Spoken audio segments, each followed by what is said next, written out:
हाँ भैया तो आखिर तो चला हमरा संगे घरे कुछ खा पी लिहा तब जेहा देख भैया अभी तोरा द्वार के अभी भैया एक तो विपद की मरल की आशा लगा कर गेली भैया लेकिन बहुत ही आरी वाली कहानी हृदय की कठोर मिल गई कि मार के मारलक भैया और डांस का कपड़ा भी खींच लेला ए तोरा दरवाजा पर कभी भी नहीं जाए भैया भवा हाँ भैया मार पीट का तोरा दार के साड़ी से भी खींच लेला हाँ भैया भवा हे माय बहन बाबू भैया सा और यही समय बहन हवा चला अपने सबसे हम अपना बहन के चलते भीख दुख मांग रहे छी जिनका जी जुड़े 10 5 100 50 20 10 सब कोई सहायता कर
रहे तो छुपाएंगे और नहीं रहे तो दिखाएंगे कि भाई भैया देखा तो चला अभियो हमारा संगे खाट ले तब जुहा नहीं भैया ऐसा वापस अपना सासुर चल जाए कहीं डूब देश का मेर गिर जाए लेकिन ऐसा वापस तोरा दरवाजा पे नहीं जाए भैया दया करो दया करो दया करो हो दया करो दया करो दया करो हो हमरा बहनी जाने पर दया करो हो हमरा बहनी जाने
से आग्रह करा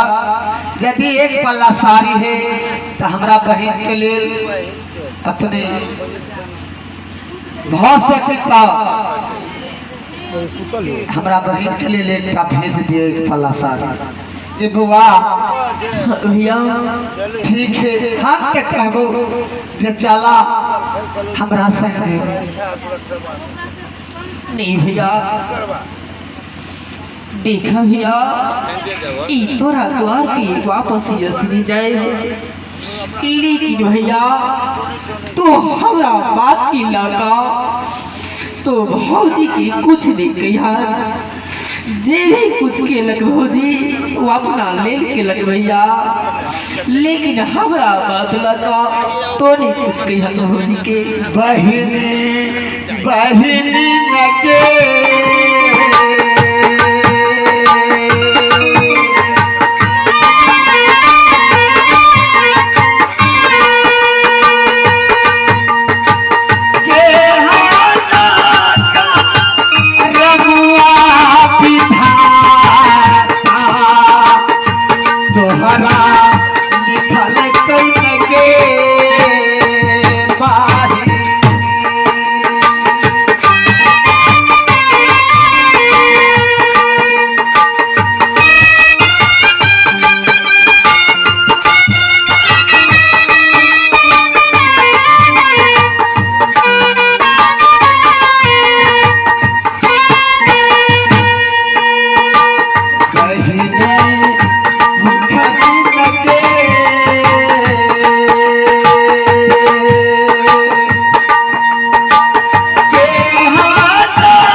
जे कुछ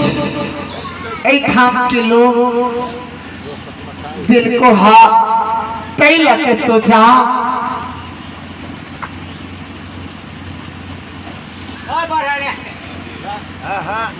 अरे बुआ तोरा ले ली सारी घर पट्टी से मिला ला तो ऐ सारी तो जा अब हम जा रहे छी तो जाबो आई मौगी से खुश रहा।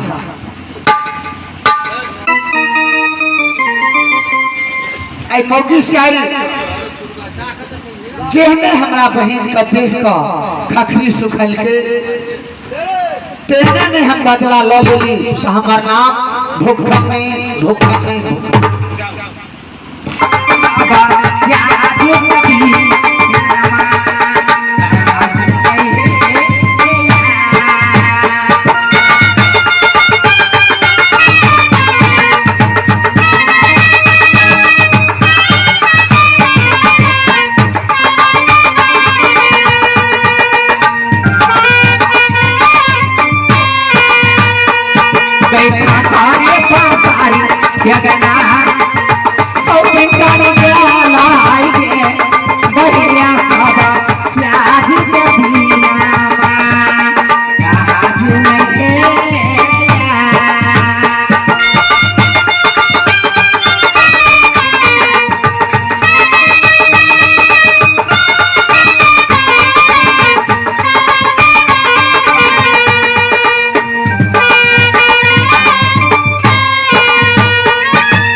दीदी गई दीदी भूखनी भी सुनी चली है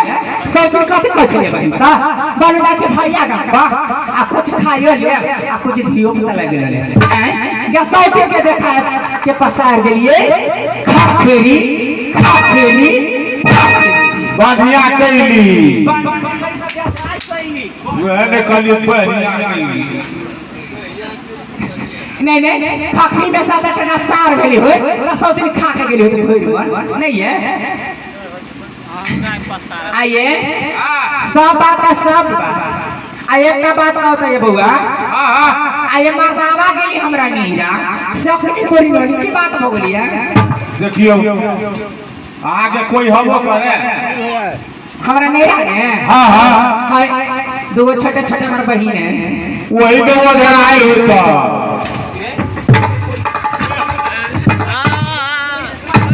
सब गाड़ी आप लोग